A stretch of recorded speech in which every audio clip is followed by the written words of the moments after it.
तो ऐसे मौलवी का बेटा बोला, हुजूर मुझे भी कुछ दीजिए, आप इतने बड़े मजार के अधिकारी बन गए, इस मजार में रोज हजारों लोग आके मन्नत करते, आशीर्वाद लेते, चादर चढ़ाते, मेरे को भी शक्ति दीजिए। वो बोले नालायक निकल, क्या किया तूने जो दूंगा, चल यहाँ से। बड़ा घबरा गया बाप, धक्का मार रहा है बोल के एक जो गद्दा था, क्या था, उस गद्दे को लेके वहां से निकल गया। क्या लेके निकला, अब वो गया रास्ते में, ऐसे ही गया गया गद्दे को खूब परेशान किया, क्योंकि अकेला खुद भी दुखी था, गद्दे को खूब परेशान किया।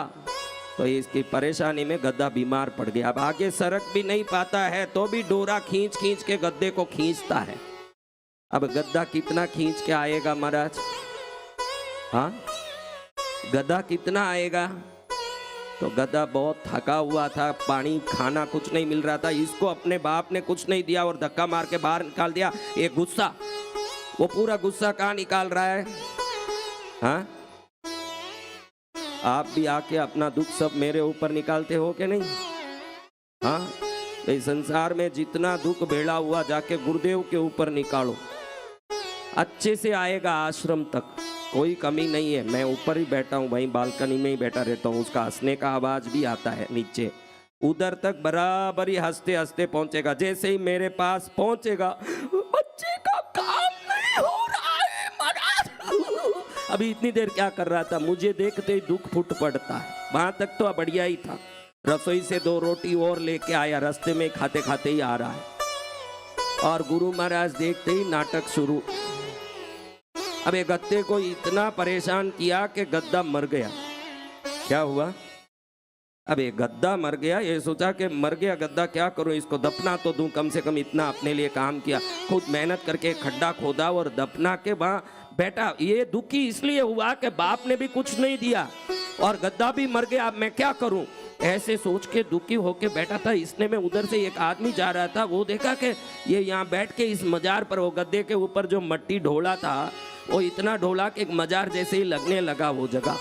तो कोई जा रहा था, वो सोचा कि देखो ये इस मजार पर प्रार्थना कर रहा है, अपना दुख मिटा रहा है और रो रहा है, तो इधर कोई तो पावर होगा जिससे यहाँ बैठ के वो रो रहा है, मैं भी रोऊंगा तो मेरा भी काम होगा। ऐसे ही रोने लगा, सोचा फोगट में क्यों रोऊं, एक 5 रुपया डाल के रो। वो जो रास्ते में जा रहा था वो उस गद्दे की समाधि पर 5 रुपया डाल दिया।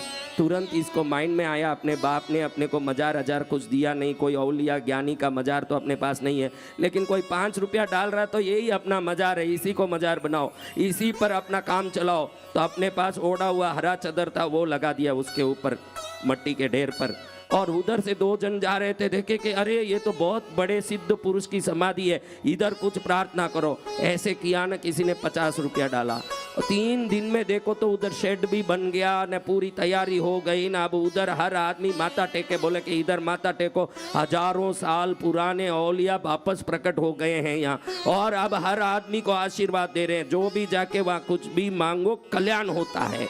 अब लाइनों लगे उधर, क्या लगे, हाँ ये निजामुद्दीन चिश्ती का मजार, और इधर जाकर के हर आदमी माथा टेके, खुश हो, जोर से माथा फोड़े और बंधन करें, जोर से वो अल्लाह अल्लाह करें, क्या करें। अभी मैं तो इतने उन धर्म का इतना अनुभव नहीं रखता, इसलिए ज़्यादा उसके मंत्र बोल नहीं पाऊंगा, मैं तो सनातन मंत्र ही बोल पाऊंगा। फिर भी भाई ये सब कर रहे हैं, भीड़ लगी। तो एक दिन वो बूढ़ा बाप उधर से जाते दिखा, वो देखा कि अपन 80 किलोमीटर घूमते कहीं मजार दिखा नहीं, अपना मजार ही फेमस था, ये नया मजार कहाँ से आया। अंदर देखे तो बेटा बैठा है, टोपी ओपी लगा के, अच्छे से कोट वोट, जिसको धक्का मार के भेजा था, देखे तो मजार का मालिक है। अरे ये मजार कहाँ से आया, बेटा बोले शांत रहो, इधर आके आवाज करके मेरी बातों को बाहर मत निकालो। फिर बाप को अलग से ले जाके बोलता है कि पिताजी हुजूर, ये तो आपने जो गद्दा दिया वो बीमार पड़ गया, और बीमार पड़ने से मरा, और मरने के बाद मैं सोचा कम से कम इसको दफना के जाऊं, तो दफनाया। इतने में लोगों की भीड़ लगी। आज एक ख्याति प्राप्त मजार है, ये बहुत बड़े औलिया संत का मजार जैसे चलता है, इसको आप बाहर मत बोलिए, आप तो अपने हैं इसलिए मैंने बता दिया, आप बाहर मत बोलो। तो बाप ने थपकी लगा के पीठ पर बेटे को बोला, शाबाश बेटा, ऐसे ही होना चाहिए, मेरा मजार जो चल रहा है ना, तेरे से प्रसिद्ध पुराना मजार, वो इसी गद्दे का बाप का मजार है, उसी वही उसमें चल रहा है। इसलिए तुझे ये गद्दा दिया था कि होशियार है तो तू कमा लेगा, और तू सच्ची में होशियार होके कमा रहा है।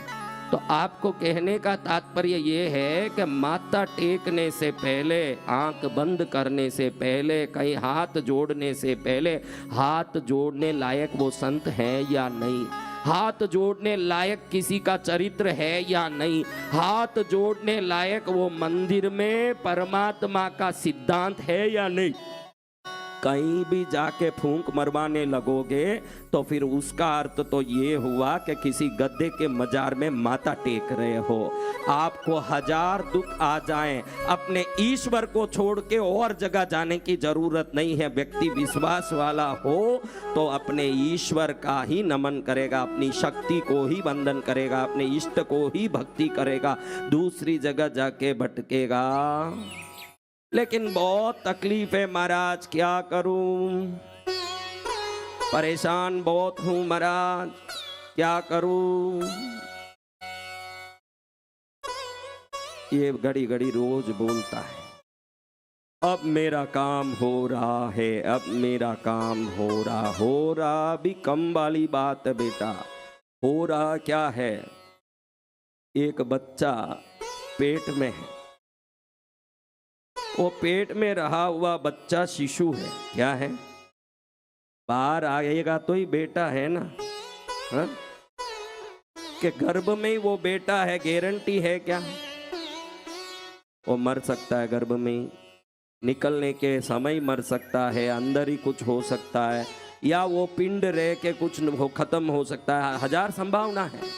लेकिन गर्भिणी होते ही मैं बाप हूं, ये उसी समय हम बोल देते हैं कि बच्चा होने के बाद ही बोलेंगे, हाँ उसी समय बोल देते हैं ना, उसी समय बोलते हैं कि मैं बाप बन गया। जैसे ही गर्भ का समाचार सुना, सब जगह चॉकलेट बांट के मैं बाप बन गया, मैं बाप बन गया बोलते हैं कि नहीं। गर्भ होते ही जैसे निश्चित हो जाता कि मेरा बेटा होगा, तो आशीर्वाद होते ही निश्चित हो जाना कि मेरा काम हो गया है, हो रहा है, हो रहा है, क्या है, हो गया है ये आना, क्योंकि गर्भ में ही बच्चा है तो आया जैसे ही अर्थ है, हो रहा का मेरा सब हो गया। बोलो हाथ से क्या बोलना, मेरा सब हो गया है। क्योंकि इसी लड़ाई पर महावीर स्वामी से जामाली उनका जमाई, जैन धर्म का सिद्धांत कहता है कि एक चटाई को लगाते हो आप तो बिछ गया, ऐसा ही अर्थ है। एक चटाई बिछा रहे हो, कोई पूछे तो चटाई बिछा रहा हूं मत बोलो, क्योंकि जिस काम को तुमने शुरू किया वो पूरा होगा। विश्वास ही नहीं है तो क्यों करते हो, ये पूछते हैं महावीर। महावीर ने कहा कि किया गया काम किया हुआ ही अर्थ होता है। जामाली को पूछा कि क्या चल रहा है, उसने बोला भगवान का जमाई था वो, उसने कहा कि चटाई बिछाया जा रहा है, चटाई बिछाया जा रहा है। भगवान ने बोला कि चटाई बिछ गया बोलो, उससे सिद्धांत भेद हो गई, वो निकल गया वहां से। जो बिछ रहा है उसको बिछ गया कैसे बोलूं, वर्तमान को भविष्य में कैसे परिवर्तित करूं। भगवान ने बोला वर्तमान का विश्वास ही पवित्र भविष्य की सार्थकता है, यही जैन धर्म मानता है। जैन धर्म ऐसे नहीं मानता कि काम बाद में होगा, जैन धर्म मानता है कि जिस काम को किसी ने शुरू किया वो काम आज किसी राजा से शुरू हुआ होगा, 10 पीढ़ी बाद भी उस मंदिर का निर्माण पूरा होगा, लेकिन शुरुआत हुआ तो पूरा होके ही रहता। ये धरती में मसान नगर बनना और नगर मसान बनना निरंतर प्रकृति का विधान है, लेकिन वो विधान होते हुए भी किए हुए काम को हो गया जो समझता है वो ही विजुअलाइजेशन। और ये जो विजुअलाइजेशन बराबर कर लेता है कि मैंने जो काम शुरू किया ये हो गया है, उसकी सफलता में देरी नहीं। इसीलिए जैनी सबसे सफल लोग हैं, क्योंकि वो काम शुरू करके उसको पूरा हुआ ये समझते हैं। क्या समझते हैं? जमाली का मत सिद्धांत भेद हुआ, जमाली बड़ा सिद्धांत भेद, वो बोलता जो हो रहा है उसको हो गया, मैं नहीं बोल सकता। भगवान ने बोला कि चटाई बिछ गया ही बोला जाएगा, क्योंकि इसको बिछाते बिछाते ये क्षण पूरा हो जाएगा, बिछा रहेगा तो बिछे हुए को देखो, अपने कार्य पूरा हुआ ये देखो, अपने सुख को संपूर्ण असीमित दृष्टि से देखो। जैन धर्म वैज्ञानिक धर्म है। क्या धर्म है? हाँ, वो हर चीज का एंडिंग देखता है। क्या देखता है? हाँ हो रहा है भाई, मेरा अच्छा हो रहा है, मत बोला आज से अच्छा हो रहा है। अच्छा हो गया है, घर पहुंचेगा सब हुआ दिखेगा, क्योंकि बोलने में ही बात बड़ी आनंदकारी हो गई तो परिणाम में भी आनंदकारी हो जाएगी। तो अब हम माँ का आज कथा शुरू करेंगे। क्या करेंगे? इतनी देर हम मनोरंजन कर रहे थे। मनोरंजन इसलिए, इसने मुंह आंख बंद किया पुण्यशाली ने, तो इसके बंद आंख देखते ही मेरे मन में लगा कि आज हम हर चीज को देखा देखी से करते हैं। उसने कौन सा ध्यान सीखा? कहीं ईशा योगा में गया क्या? कोई रविशंकर में गया क्या? फिर क्यों आंख बंद करता है महाराज? मंदिर में सब बंद करते हैं महाराज, मैं भी करता हूँ। मंदिर में सब पढ़े महाराज, मैं भी करता हूँ। एक का झोपड़ा जल रहा था जोर से। मैंने पूछा कि क्यों झोपड़ा जल रहा भाई? तो वो बोले कि दिवाली थी महाराज, सामने ही पैसे वाले का बंगला है, वो बाहर सब रंगोली करके दिया जलाया। मैं सोचा मैं थोड़ी कम हूँ, गरीब हूँ तो क्या, मैं भी कुछ करूँगा, मैं बाहर दिया जलाया। फिर उसने अंदर दिया जलाया, तो मैंने सोचा देखो मेरे सामने वो ऐसे दिया जलाता, मेरा पेट जलाता है, मैं भी घर में अंदर जलाऊंगा। उधारी ला के मैंने घर के अंदर सब दिए जलाए। फिर देखा थोड़ी देर में वो शाम हुई, काली चौदस थी दिवाली की, तो ऊपर अपने छत पर सब दिया जलाया। मैंने मेरे झोपड़े पर दिया जलाया, आग लग गई महाराज, घर जल गया। क्या हुआ? मेरे झोपड़े पर आग लगा लिया मैंने, दूसरों के देखा देखी। आप ध्यान रखिए, आप कुछ भी कर रहे हो, कहीं अपने झोपड़े को आग तो नहीं लगा रहे हो। बराबर ध्यान करके सेवा करो, कहीं झोपड़ा न जल जाए आपका। कुछ भी करो तो उसके पीछे कारण का समझ होना चाहिए। क्या होना चाहिए? इसीलिए हमको संतों के पास, जिस गांव में भी रहते हो, जरूर संत दर्शन, संत सेवा, संत पूजा, संत भक्ति करते रहो। संत प्रसन्न हो गए तो भगवान प्रसन्न हो गए, इसमें दो राय मत रखना कभी। आप देखते होंगे कि हाथी आने के पहले गांव में, आपके गांव में कभी हाथी आया है? आया? तो हाथी आने के पहले घंटी का आवाज आता है ना। जब भी हाथी आती है गली में, हाथियां पहले हम छोटे थे बहुत आती थी, आजकल तो कम है, फिर भी हाथी कहीं भी आती है। किसी ने सुना होगा हाथी आने के पहले घंटी का आवाज जरूर आता है। सुना है आपने? हाँ, जैसे हाथी आने के पहले घंटी का आवाज आता है, परमात्मा आने के पहले गुरु का आवाज आता है आपके जिंदगी में। जब गुरु का आवाज आ गया है, गुरु की वाणी आपके सामने आ गई, तो समझो घंटी बज गई है। क्या बज गई है? अब क्या आने वाला है? हाथी आने वाला है। क्या आने वाला है? कौन सी हाथी? परमात्मा तत्व रूपी हाथी के पहले गुरु रूपी घंटी बजती है। जिसके जीवन में गुरु रूपी घंटी बज गई, उसके जीवन में अब भगवान आने वाले हैं। कौन आने वाले हैं? ये विश्वास रख के भक्ति करो, फिर देखो तुम्हारा यही जीवन नहीं, आगे के सभी जीवन की सुख का नींव इसी जन्म में बोई दिया जाएगा, फिर कोई कमी नहीं आएगी, आपका कल्याण हो जाएगा। क्या होगा? हम इस कथा में गुणों के बारे में देख रहे थे। क्या देख रहे थे? गुणों के बारे में देखते देखते बाद में व्यास जी को जन्मेजय पूछता है कि मन में संशय बहुत है महाराज, हर एक को संशय होता है। व्यास जी ने कहा क्या संशय है बेटा, क्या बात है राजन बताओ।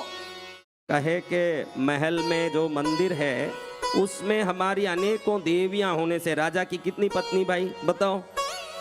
हाँ अनेकों। हाँ दशरथ जी की कितनी देखो, क्या चार तो पट्ट महिषियां हैं। कितनी? हाँ गिनती बोलूं तुम ढूंढने जाओगे, इसलिए काम नहीं आए। लेकिन इतनी देवियां हैं, सब अलग अलग देशों से आती है। वो राजा दूर देश से अपने संबंधों को सुदृढ़ करने के लिए सबसे सरल उपाय करते थे, उस देश की राजकुमारी से विवाह कर लेते। तो ये जमाई हो गए तो अपने आप वो राजा इनकी पूरे रिश्ते का खातिरदारी करेगा कि नहीं? तो पहले ये विवाह इसलिए नहीं होते कि बहुत स्त्रियां चाहिए, इसलिए होता कि रिश्ते सुदृढ़ बने। क्या बने? अफ्रीका से आती यवन देवियां आती, यवन यानी मुसलमानों की कई कन्याएं यहाँ भारत के राजाओं ने शादी करके दूर देश से लाके शादी की, ताकि उन सब देशों से संबंध बना रहे। तो संबंध को श्रेष्ठ करने के लिए शादी करते थे, आजकल आप संबंध को तोड़ने के लिए शादी करते हो। तो अब ये विवाह की जो बात है, इतनी देवियां देश देश से आई तो उतनी अपनी अपनी परंपरा, जैसे देखो ये औरतें हैं, जहां जाती है वहां का खाना पियर में एक टाइप का खाना होता है, लेकिन जैसे ही ससुराल जाती है वहां जैसे खाना बनाया वो सीख लेती है और उधर वैसा खाना बनाने लगती है। हमारे राजस्थानी में हर प्रकार की भाषा है, राजस्थानी एक है लेकिन उसमें गोड़वाड़ पट्टी में जाओगे, जालोर साइड में मुंह मुंह बोलेंगे। क्या बोलेंगे? क्या बोलेंगे? हाँ, और थोड़ा उधर जाओ तो हूँ हूँ बोलेंगे, और पाली जोधपुर साइड जाओ तो मैं बोलेंगे। हाँ, तो इतनी भाषा है, लेकिन पत्नी जैसे ही ससुराल जाती है उनकी भाषा को पकड़ लेती है। क्या पकड़ती है? वेश पकड़ती है, भाषा पकड़ती है, भोजन पकड़ती है। लेकिन पियर में जो पूजा हो रही थी वो देवता छोड़ नहीं पाती है, जरूर पियर के देवता को ससुराल में भी ले जाके बैठाएगी। आशीष ने सिर हिलाया, इसका अर्थ है कि उसकी पत्नी लाके बैठाई हुई है कुछ घर में। हर स्त्री का है कि मैंने जन्म से जिनकी पूजा की, जिनको माना, उनको कैसे छोड़ूं? भोजन जरूर ससुराल वाला पकड़ लेगी, परिधान ससुराल वाला पकड़ लेगी। भाई हमारे यहाँ उल्टा पल्ला लेते हैं, सीधा नहीं, ठीक है मैं भी उल्टा पल्ला ले लूंगी। हमारे यहाँ बिंदी ऐसे लगाते हैं, ऐसे नहीं, ठीक है मैं लगा लूंगी। हमारे यहाँ काजल ऐसे लगाते हैं, ठीक है मैं लगा लूंगी। हमारे यहाँ पायल ऐसे पहनते हैं, घुंघरू वाले नहीं पहनते, ठीक है मैं पहन लूंगी। लेकिन अपनी इष्ट को नहीं छोड़ पाती। तो जन्मेजय कहते हैं इतने सारे देवता है मेरे घर में, क्योंकि इतनी देवियां लाया हूं, हर देवी के अपने अपने इष्ट हैं। तो मेरे मन में एक व्यथा है कि कौन से देवता सच्ची में देने वाले। सबको डाउट आता है ना भाई, कोई देने वाले देवता हो महाराज, उनका बता दीजिए, हम उनका ही भजन करें। हम भजन भजन के लिए नहीं करते हैं, लोभ के लिए करते हैं। किस लिए करते? लोभ आया है, मेरा काम हो रहा है, मेरा काम हो रहा है। ये क्या है? हाँ, काम के लिए मत कर बेटा भजन, भजन भजन के लिए कर। भजन जब भजन हो जाएगा, भोजन अमृत हो जाएगा जिस दिन भजन भजन हो जाएगा। तो जन्मेजय ऐसे कहें तो व्यास जी कहते हैं एक बार मैं नैमिषारण्य में गया। कहाँ गया?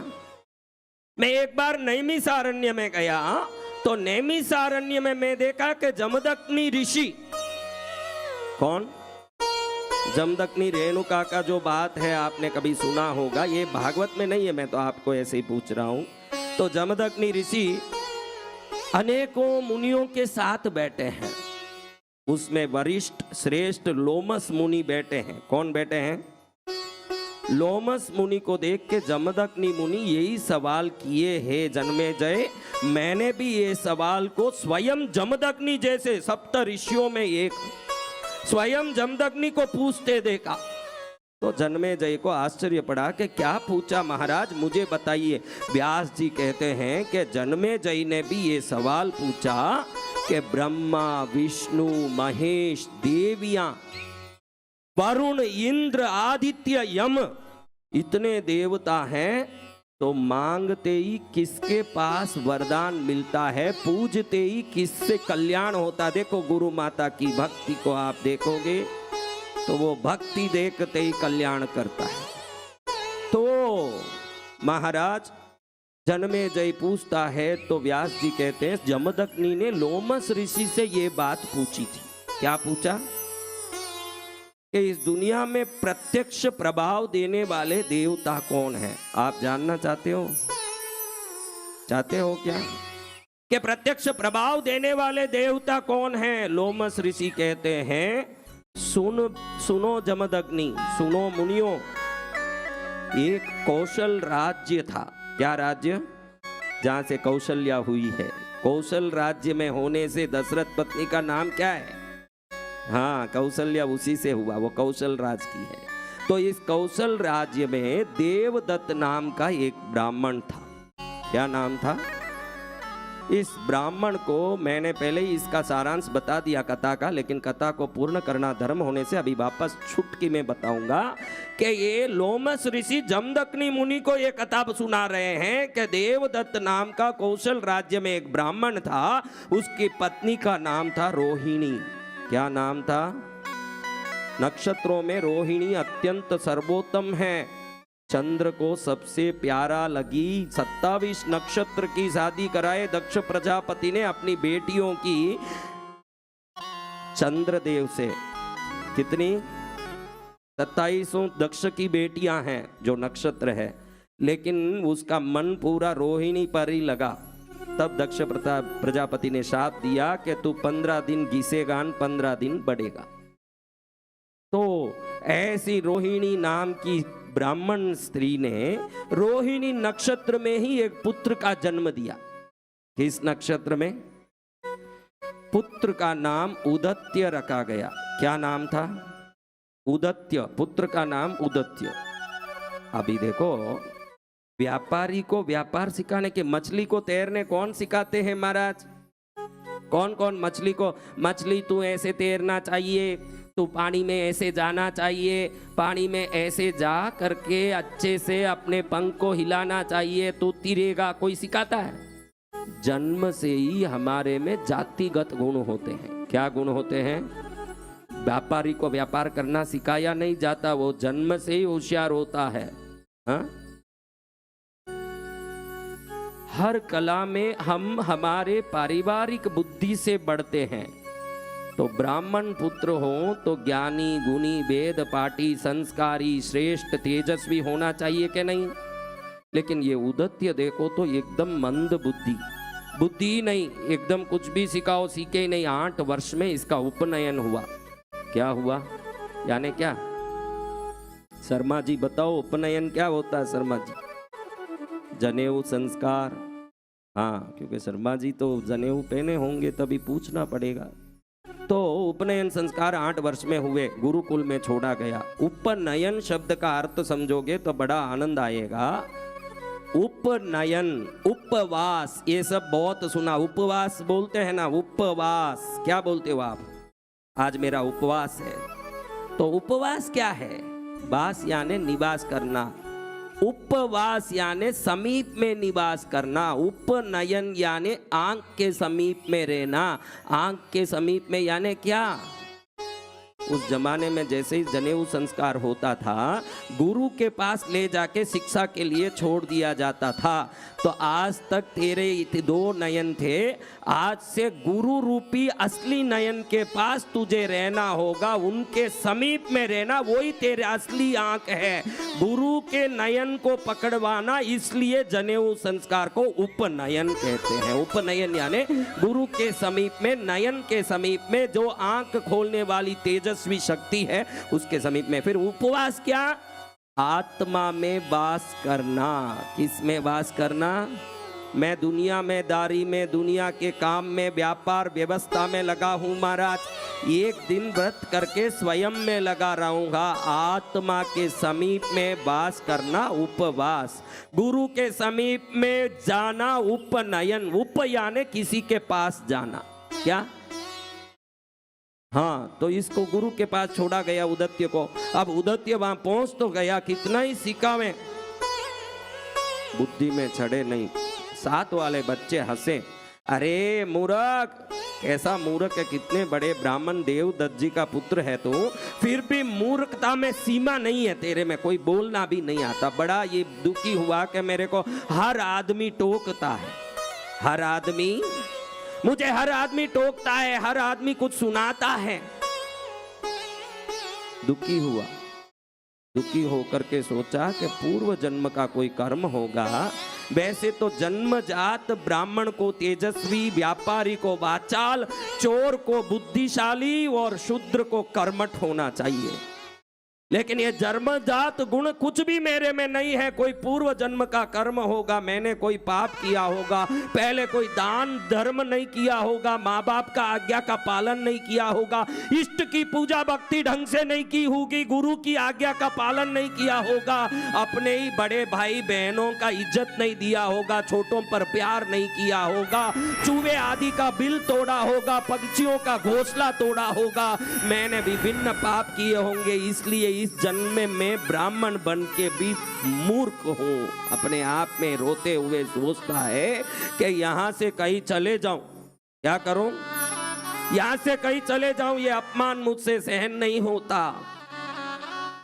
आप देखो 1 घंटा भूखा रह सकते हो, लेट हो गया चले, 2 आदमी कुछ सुना दिया तो आप रह नहीं सकते। मन में जो वस्तु है उसको ई जी वो बोलते हैं। क्या बोलते हैं? ईजी वो क्या होता महाराज? हाँ, ये बड़ा है मन में अपना मैं पना।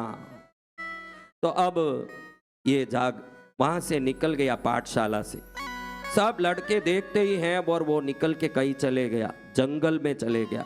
जंगल में जाके धीरे से खुद ही एक झोपड़ा बना लिया, वहां के घास फूस निकाल के लगा लिया, वहां के पशु पक्षियों के साथ रहने लगा। सोचा कि ना बोलने में मुझे सामर्थ्यता है, ना मंत्र बोल पा रहा हूँ, ना कोई अच्छी चीज कर पा रहा हूँ, लेकिन कुछ तो मेरे में योग्यता होनी चाहिए कि नहीं। तो सोचा कुछ करो मत करो, आज से झूठ नहीं बोलूंगा। मैं क्या नहीं करूंगा? आज से झूठ नहीं बोलूंगा। आप बोलते हो ना मैं बहुत दुखी हूँ महाराज, बहुत काम करता हूँ, कुछ नहीं होता है, बहुत परेशान हूँ। कोई एक आधा नियम संस्कार का है क्या कि ये नियम मेरे पास संस्कार का है फिर भी मैं दुखी हूं? हम दुखी होने ही लायक हैं, इसीलिए दुखी है। कोई भी संस्कार नहीं। जब मुंह करे झूठ बोले। कोई पूछ रहा है भोजन कर लिए क्या, किए नहीं किए, ये बोलने में क्या फर्क पड़े? नहीं किया होगा फिर भी मैं कर लिया।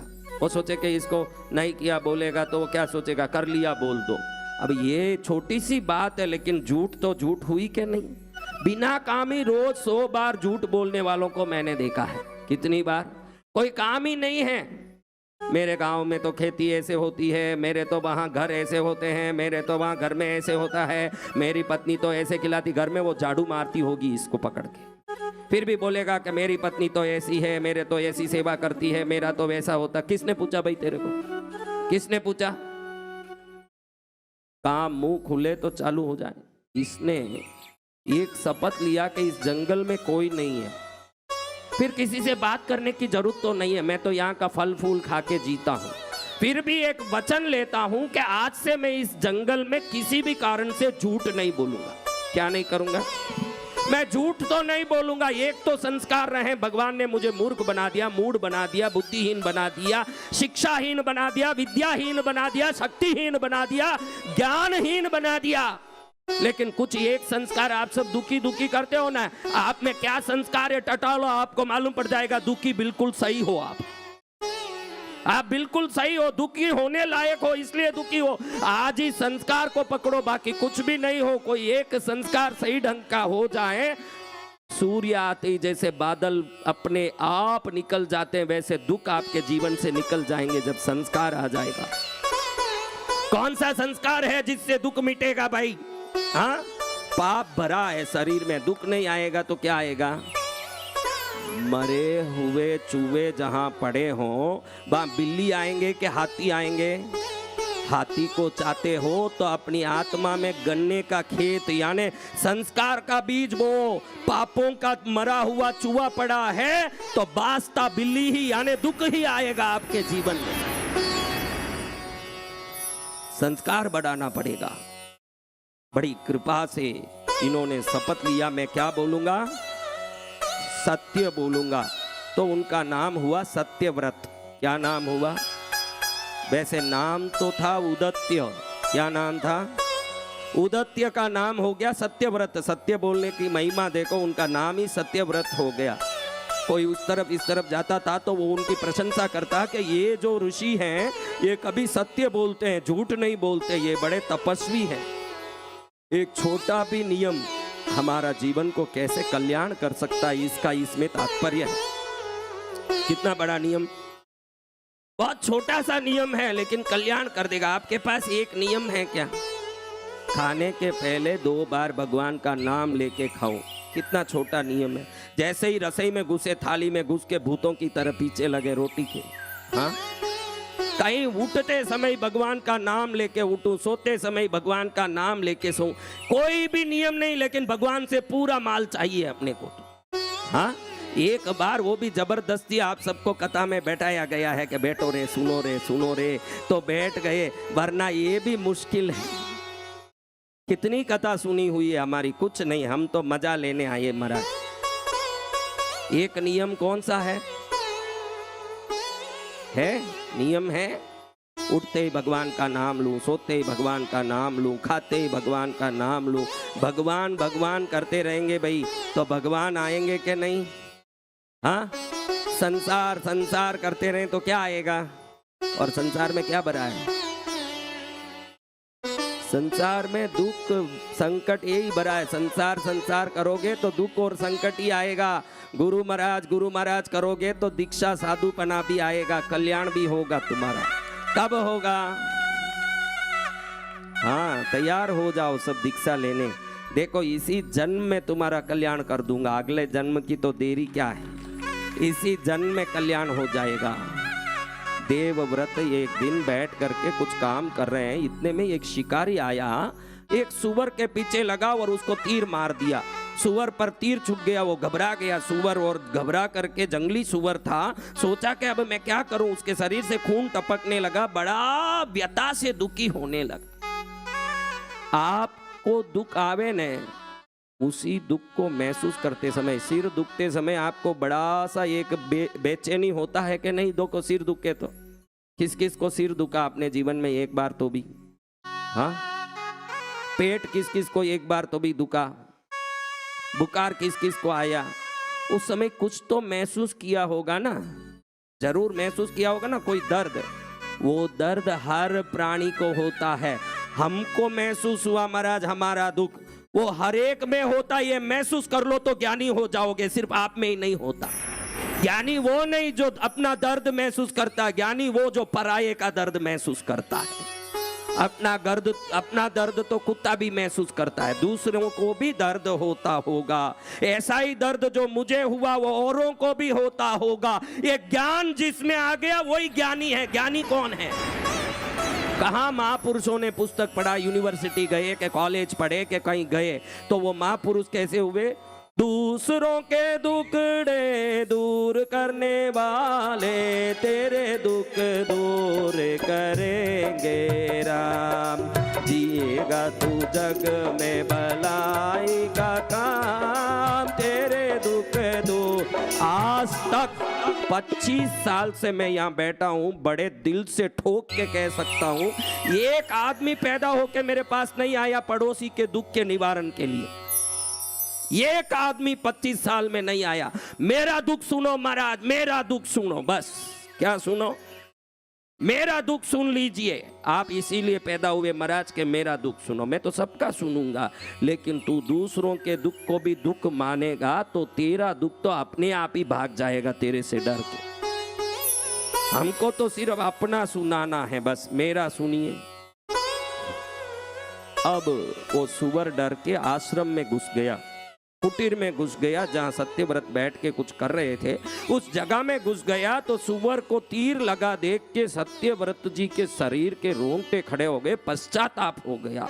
अरे इस प्राणी को कितना लगा होगा, इसके शरीर से खून टपक रहा बेचारा, इसकी क्या गति होगी। इतने में उसको ढूंढते ढूंढते पीछे से शिकारी आ गया। कौन आ गया? शिकारी आ गया। और शिकारी को आते देख के भी इनके मन से पश्चाताप नहीं छूटा। वो उस प्राणी को देख के दया से रोने लगे। क्या करने लगे? रोने लगे। और इधर वो शिकारी पूछता आके कि यहाँ कोई सुअर आया क्या? सुअर पीछे कुटीर में कहीं पीछे घुस गया, छुप गया, दिख नहीं रहा है, ये ढूंढ रहा है। अब इन्होंने तो देखा कि अंदर आया है, इन्होंने देखा अंदर आया है। अब बोलेंगे तो क्या होगा? हाँ आया है सुअर, बोलेंगे तो क्या होगा? क्या होगा महाराज? बोलेंगे तो क्या होगा? हाँ, उसको पकड़ के ले जाएगा शिकारी, मारेगा, बड़ा हिंसा का पाप लगेगा।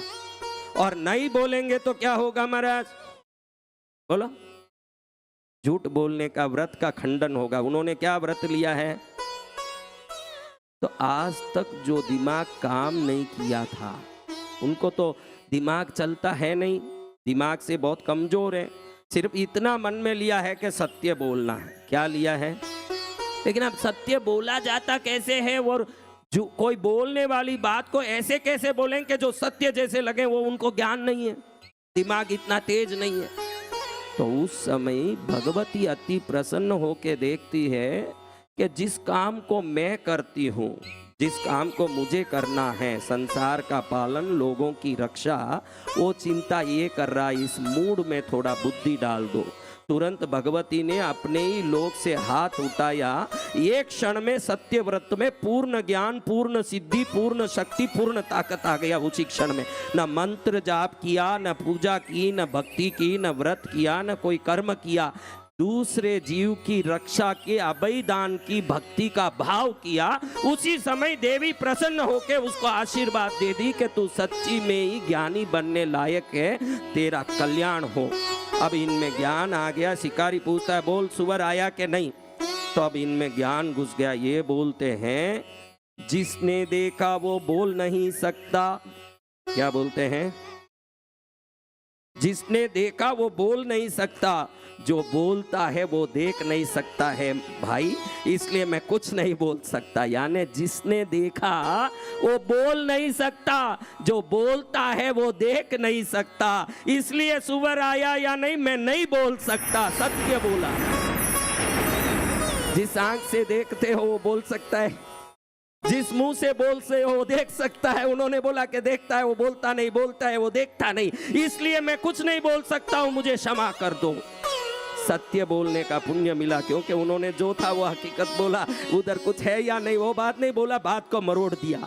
और इधर देवी प्रसन्न होके उनके सामने प्रकट होके कहती है, हे भाई, तू अनंत जन्मों के पुण्य का संचय होने के कारण इस जन्म में एक जीव को बचाने का प्रयत्न किया, और इस जीव को बचाने का जो तेरा प्रयत्न है उसके सामने करोड़ यज्ञ पूजा असफल है, उतना बड़ा पुण्य तुझे मिलेगा, एक जीव को बचाने का पुण्य। और इस पुण्य प्रताप से तेरा कल्याण हुआ। आज से मैं तेरे साथ हूँ, सदा तेरा कल्याण होगा। तुझे जिन जिन लोगों ने मूर्ख, मूढ़ बुद्धि, अज्ञानी बोला, वो तुझे परम पंडित और विद्वान के रूप में पूजा करेंगे। तेरे नाम से श्रीमद् देवी भागवत में पूरा एक अध्याय होगा जो दुनिया पढ़ेगी रोज तेरे नाम की। वो अध्याय है सत्यव्रत आख्यानम, यानी वही अध्याय हम पढ़ रहे हैं देवी भागवत में। देवी ने वरदान दिया बड़े बड़े पंडितों का, तो ये संसार भूल जाएगा कि भाई ये कौन पंडित था न कब जन्मान मरा। तुझे दुनिया मूढ़ बोली, बुद्धिहीन बोली, लेकिन मैं देवी प्रसन्न होकर तुझे वरदान देती हूँ, जब तक अनंत युगों में देवी भागवत की कथा पढ़ी जाएगी, तेरा नाम और तेरी महिमा का पठन होगा उस जगह में, और मेरी महिमा, मेरा नाम का भी पठन होगा। इस बात को लोमस ऋषि जमदग्नि मुनि को कह के कहते हैं कि इससे आप समझ लिए होंगे कि बिन बुलाए ही दौड़ के आके आशीर्वाद देने वाली शक्ति कौन है। कौन कहते हैं? बाकी सब तप, व्रत, पूजा से फल देते हैं, और देवी भक्त की जो अज्ञानता, मूढ़ता, अगुण को देखते हुए भी क्षण मात्र में उसको उद्धार कर सकती है। तो वो कौन कर सकती है? क्योंकि वो मातृ है। क्या है? माँ का स्वभाव ऐसा होता है जो क्षण में सबका कल्याण करती है। ऐसे भगवती की कथा का हम आगे वांचन करते जा रहे हैं। पद्मावती कलयुग में कल्पतरु है। क्या है? कल्पतरु भगवती की आराधना, साधना, पूजा, भक्ति, ममता मई देवी की भक्ति हमारा उद्धार करेगा। कैसे? आप घर में जितने लड़के बैठे हो, बचपन में कुछ भी मांगना होता तो माँ से मांगते थे कि बाप से बताओ। क्यों? क्या कारण है? क्या कारण है? वो जल्दी पिघल जाती है।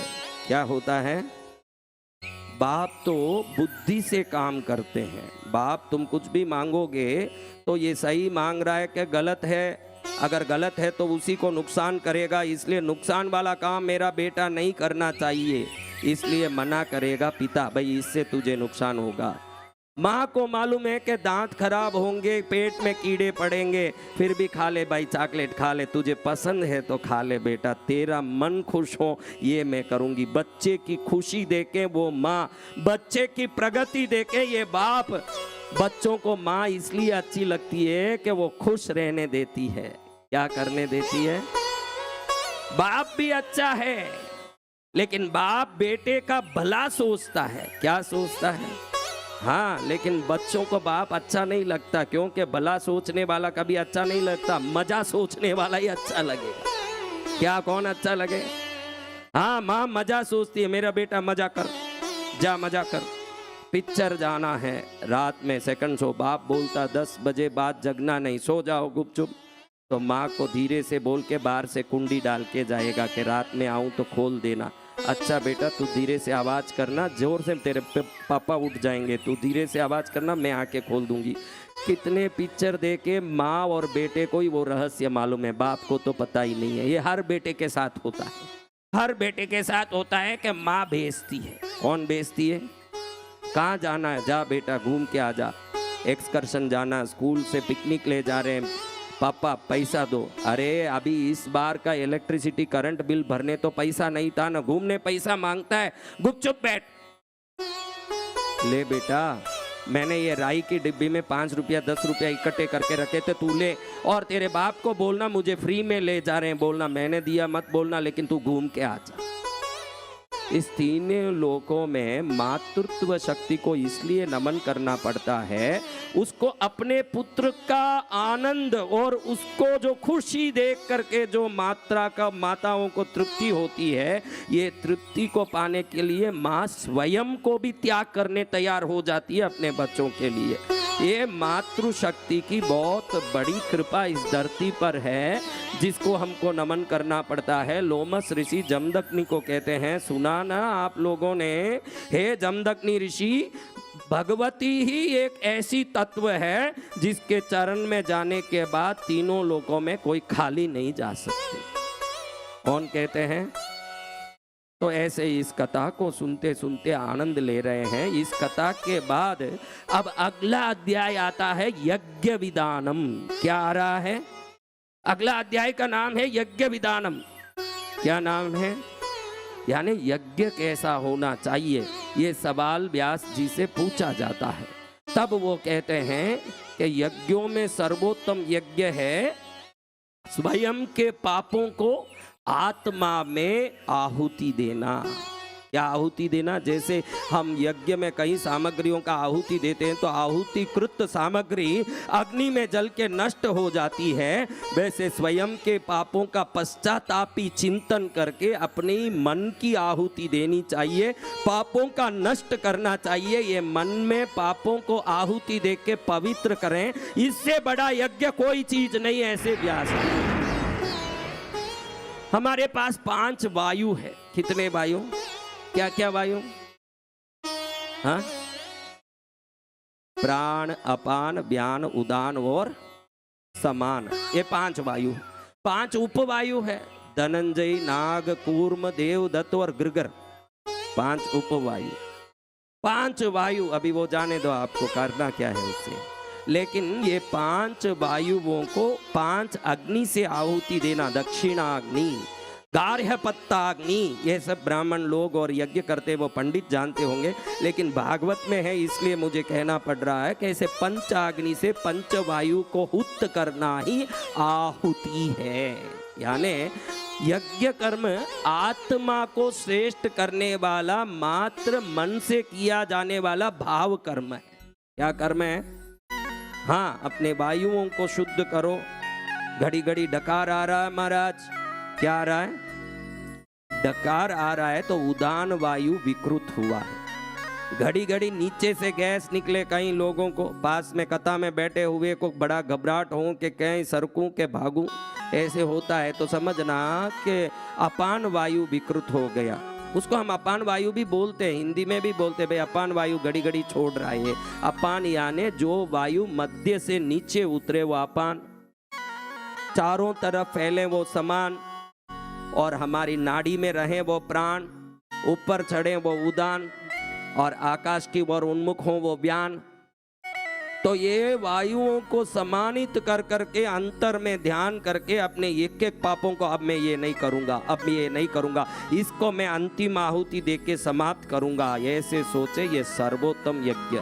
आज आप भी अपने पास कोई कर्म ऐसा हो जिस कर्म से छुपाना पड़ता हो अपने जीवन को, तो उस कर्म की आहुति मन में देके समाप्त कर दीजिए। घर जाने के बाद वो कर्म होना नहीं चाहिए। कई लोग छुप के कोई ना कोई काम करते रहते हैं कि नहीं, आप ही बताइए। कोई ना कोई छुप के करने जैसा, छुप के जो करते हैं वो पाप का काम ही हो सकता है। और हम माला फेरते हैं तो छुप के करते हैं कि एकदम मंदिर में सबके सामने यहाँ बैठ के करते हैं, बताइए क्यों? क्योंकि उसको लोग देखेंगे तो तारीफ करेंगे कि अरे माला फेरता, अरे बड़ा भगत है, अरे बड़ा पुण्यशाली है, ऐसे बोलेंगे। इसलिए तो माला फेरते समय लोगों के सामने बैठ जाते हैं।